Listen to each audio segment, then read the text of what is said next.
Maravilha, então já estamos de volta aqui com o nosso Balanço Geral, presidente Dutra. Aqui do meu lado a doutora Saliha Saraiva, tá? Pelo nome Saliha, ela é nacionalmente brasileira, genuinamente, viu? Tem nada com o nome, é só o nome que é diferenciado, né? Saliha é árabe, tá? E a doutora era para estar aqui conosco na última sexta-feira, mas teve que fazer uma viagem a Teresina. Mas hoje aqui conosco para a gente falar, doutor. Em primeiro lugar, boa tarde e obrigado pela participação. Boa tarde, Paulo. Eu que agradeço pelo convite da gente estar aqui falando desse tema tão importante, né?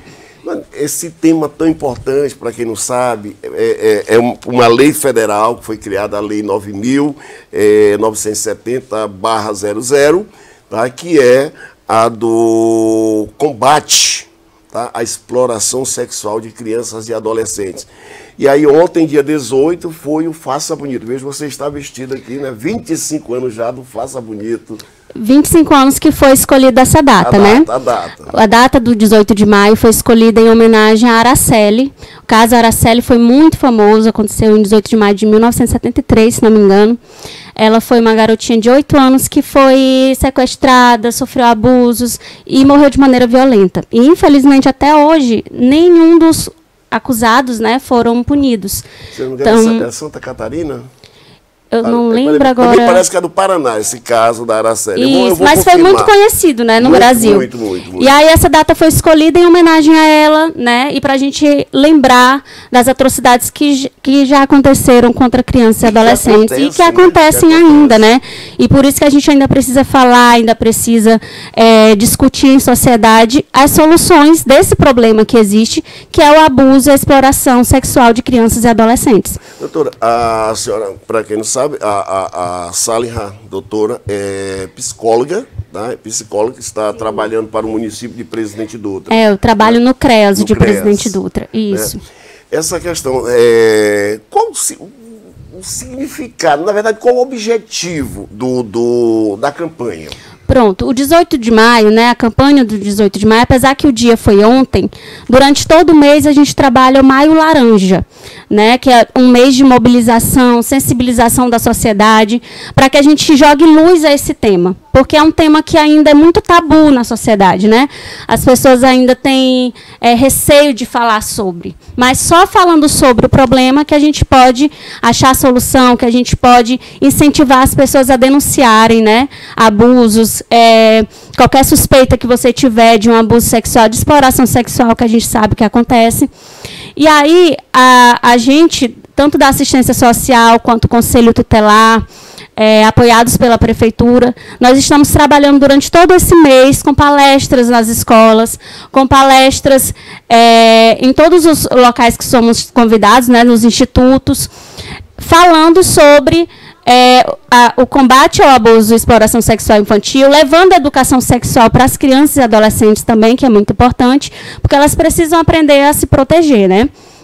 E aí, amanhã nós estaremos panfletando, estaremos na praça, na feira, nos locais principais da cidade, e no dia 30 de maio a gente vai encerrar com uma caminhada, né, que vai começar ali, vamos ter a concentração na Praça da Brama, às 17 horas, e dali nós sairemos caminhando, né, ali se fortalecendo como comunidade, como cidade, na luta contra o abuso e a exploração sexual de crianças e adolescentes. Aqui, a nível de Presidente Dutra, eu acho que você não tem esses dados, né, que a gente, por alto, não tem esses dados, mas provavelmente tem os dados nacionais, né?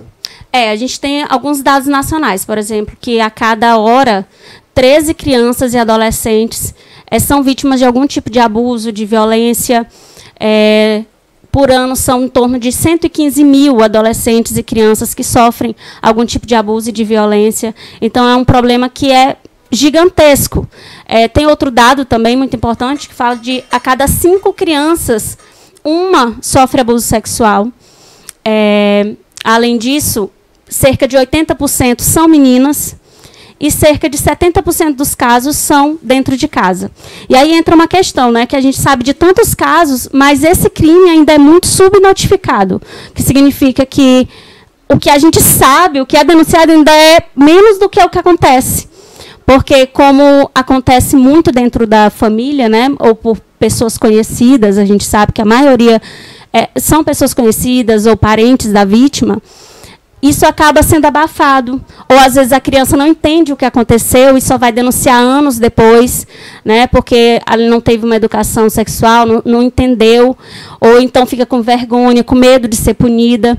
E aí as famílias também, às vezes, abafam, mesmo sabendo o que aconteceu, para não desestruturar a família toda, ficam com medo também. Já está desestruturado. Que já está, né? É como se o sofrimento de uma criança estivesse sustentando uma família, e não sustenta, né? E aí a gente fala mais uma vez durante essa campanha, denuncie, a gente tem o Disque 100, a gente tem o Conselho Tutelar, as delegacias, faça o que for preciso para defender, para proteger uma criança, porque é dever de todos, de toda a sociedade, não só do Estado, não só das escolas, mas das famílias e de toda a sociedade, proteger crianças e adolescentes. Disque 100, Conselho Tutelar e delegacias. E aí tem essa questão, quando você fala Conselho Tutelar, que é uma outra discussão que parte por parte da sociedade, que se torna, que acha que Conselho Tutelar é para tomar filho e que não tem nada a ver com a história, e pelo contrário, quem sabe do ECA, né, que é o Estatuto da Criança e do Adolescente. O livro de cabeceira deles é o ECA, eles têm que trabalhar de acordo com o ECA, e eles estão aí também fazendo campanhas, estão em parceria com a assistência social, e estão fazendo as atividades deles também, as palestras deles, estão aí na luta, toda a luta que tem a favor de crianças e adolescentes, eles estão na frente. Pois porque muita gente confunde, porque Conselho Tutelar é igual direitos humanos. Não trabalham, então só toma. Quando a pessoa não busca saber, por exemplo, direitos humanos, porque só defende bandido, não é humano. Né? Exato, não é especificamente bandido, tá? É para todos. Assim é o conselheiro tutelar. Essa questão trabalhar, o presidente Dutra hoje tem uma casa acolhedora. Tem uma casa acolhedora para atende também esse tipo de crianças. Sim. Tá? Como é que é trabalhar, doutora? Saber dessas informações, da criança contar essa informação, tipo um caso que eu vou aqui também dentro do programa ainda vou falar, que é lá da cidade de Vargem Grande, que mistura o caso da pedofilia com política, né, que é mais complicado ainda, porque era um cargo de confiança. Como é que é trabalhar a cabeça dessas crianças? Pronto, depois que é feita a denúncia, essa criança ela tem direito a ser atendida, a ter apoio psicológico, né? O CREAS também faz esse trabalho de acompanhar a família, né, para que as violações sejam acabadas, né, cessem, e essa criança tenha apoio, tanto com psicólogo, nós temos assistente social, advogado, para orientar a família juridicamente, e é isso, e agora trabalhar o trauma que aquela criança já tem, né, para que ele seja o máximo possível diminuído, né? Porque a gente sabe que o trauma fica.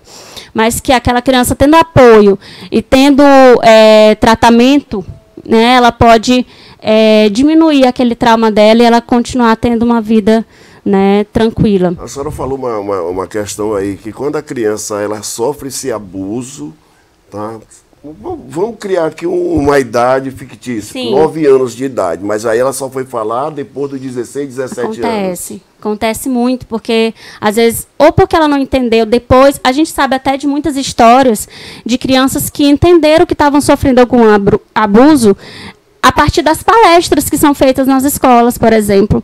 Porque, tanto aqui em Presidente Dutra, quanto no Brasil, todos são feitas essas palestras, né? E aí a criança perceber, então, isso é errado.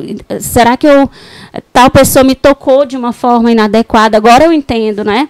Ou então, quando ela não tem acesso a essa informação, porque muita gente pensa que isso é tirar a inocência da criança, e não é. Ela tem informação para se proteger, para conseguir entender situações que ela não conseguiria sozinha entender, né? E um adulto orientando, ensinando, ela vai entender e conseguir fugir daquilo.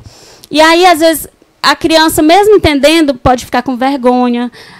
Muitos relatos de crianças com medo de apanhar, com medo de que os pais pensem que ela é culpada, se sentem culpadas mesmo, se sentem envergonhadas daquela situação. Então, assim, é muito importante que os pais tenham um diálogo aberto, né, os pais ou responsáveis, seja quem for, vovó, enfim, tenham um diálogo aberto, ensinem aquela criança sobre o corpo dela, né, sobre a intimidade dela, que não pode ser invadida. Eu não sei, ele interrompendo aqui, eu não sei, essa questão do sexual deveria ser discutido também em sala de aula, no ponto de vista da doutora? Sim, deve ser discutido, claro, de acordo com a idade de cada criança, sim, né? Sim.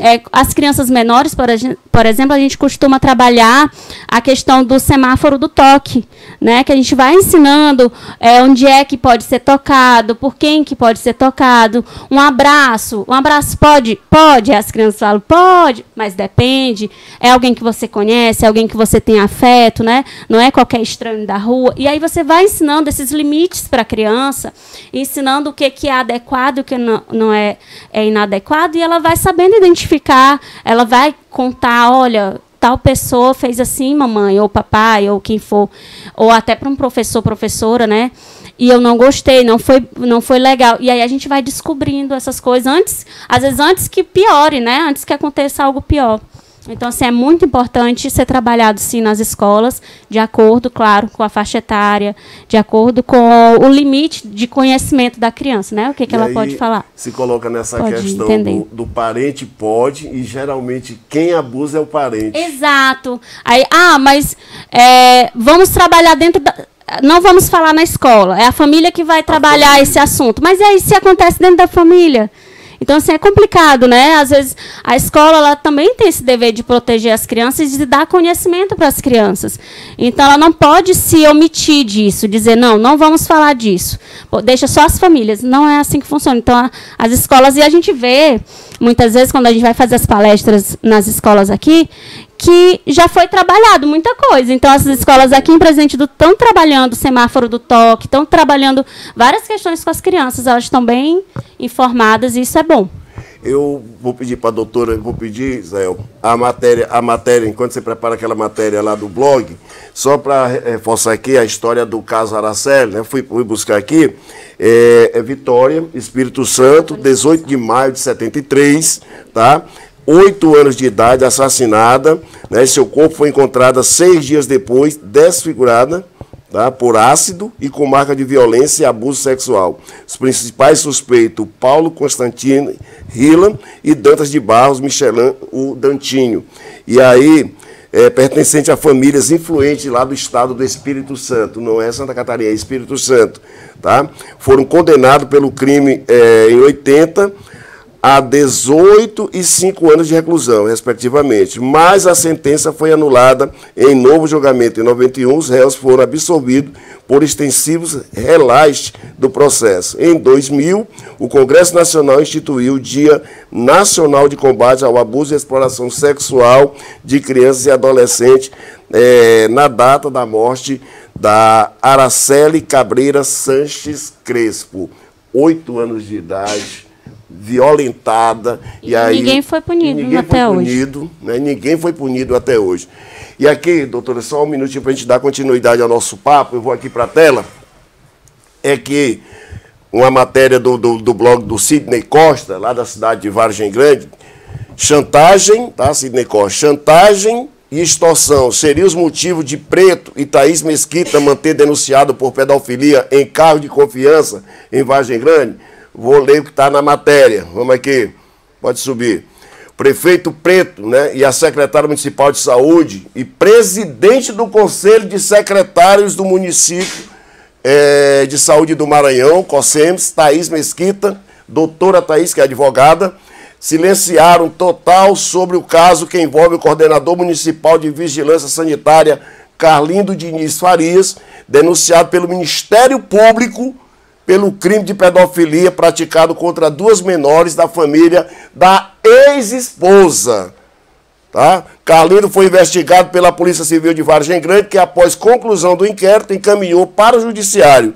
O Poder Judiciário notificou o Ministério Público, que por sua vez, diante dos fatos, documentos e perícias, pode subir, em 2023. Está aqui, né? Tá, do Ministério Público. E de acordo com os relatos de vítimas... Olha isso, de acordo com o relato de vítimas, funcionários da saúde do Hospital Municipal Benito Mussolini de Souza, onde o denunciado foi diretor da gestão do ex-prefeito Carlinhos Barros, conta que possui um arsenal de vídeos, imagens e documentos que comprovam irregularidades que incriminam diversas pessoas na saúde de Vargem Grande, Maranhão, inclusive a secretária, a diretora do hospital e membros da família do ex-gestor. O caso deve ganhar repercussão na Assembleia Legislativa, na OAB e Casa da Mulher Brasileira, né? E veio à tona depois da denúncia do vereador de oposição, doutor Júnior Castro, que também é advogado, ele é do Republicanos, tá? Em discurso na tribuna da Câmara Municipal de Vargem Grande. Obrigado.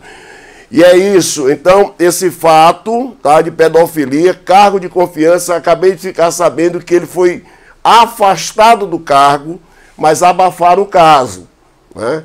E aí, sabendo das informações do prefeito de Vargem Grande, não aceita esse tipo de situação. As informações que eu sei, tá, que foram me repassadas por várias pessoas da cidade, não aceita esse tipo de comportamento. Tá? A secretária tem que dar uma resposta para a sociedade vargem-grandense e maranhense, assim como o judiciário também tem que acelerar o processo. Tá? Não pode ficar impune, tipo o caso da Araceli. Tá? Gente, é pedofilia. Tá? Quem está acusando a família dele, a ex-esposa, tá? E que tem uma sobrinha dela, né, que foi por esse cidadão abusado. Tá? Lamentável, pedofilia é imperdoável. Tá? Que o judiciário acelere, dê celeridade ao caso. Tá? Já aí Ministério Público, polícia, já fizeram todo o levantamento. O que está se faltando? O que está sendo escondido por trás disso? E aí o cara disse que tem aí um arsenal contra o ex-prefeito Carlinho Barro, que eu conheço, tá? Cidadão de bem. Tá? Que é isso? O que está acontecendo? Por que a justiça está demorando nesse processo? E por que abafaram o caso, sendo que é pedofilia? Gente, é inaceitável a pedofilia. É o que a gente está conversando aqui agora com a doutora, a psicóloga, né, doutora Saliha, tá? Saliha Saraiva, falando justamente sobre a questão de abuso, doutora. No caso desse, hoje uma das abusadas tem 20 anos de idade. Às vezes não conseguiu denunciar na época, né? Não, ou teve medo, vergonha, né? E aí acontece muito de denunciarem depois. E eu queria, só para finalizar minha participação, eu queria convidar toda a Presidente Dutra para a caminhada do dia 30. Certo. A concentração vai ser às 17 horas na Praça da Brama. E aí toda a população está convidada para a gente, todo mundo junto, né, declarar que somos contra todo tipo de abuso e exploração sexual de crianças e adolescentes. Bom, eu que quero agradecer sua participação aqui. Agradeço, entendeu? Também o convite. Agradecer o pessoal da Secretaria Municipal de Assistência Social. O seu trabalho está sendo no CREAS. Isso, né? No CREAS, aqui em Presidente Dutra. Quem tiver alguma dúvida, pode procurá-la. Pode sim, pode sim. Hoje você vai ter palestra hoje, né? Nós... Lá no Crioli, na Escola do Crioli, às 2 horas, a gente continua. O mês todo a gente vai continuar fazendo palestras, conscientização, né? Até chegar a caminhada que fecha o mês. Isso não quer dizer que durante o ano a gente não trabalhe o tema, né? Isso. Mas o Maio Laranja é o mês principal para trabalhar esse tema, essa questão do abuso sexual infantil. Muito bem, eu quero dizer que é um prazer ter recebido você. Ter esse espaço aqui, quando precisar divulgar essas ações. Entendeu? Prazer conhecê-la pessoalmente, tá? Fui amigo do seu pai. Sim. E dizer que está de portas abertas aqui para você. Muito obrigado. Obrigada, agradeço muito. Muito bem. Obrigada. Eu vou para o intervalo.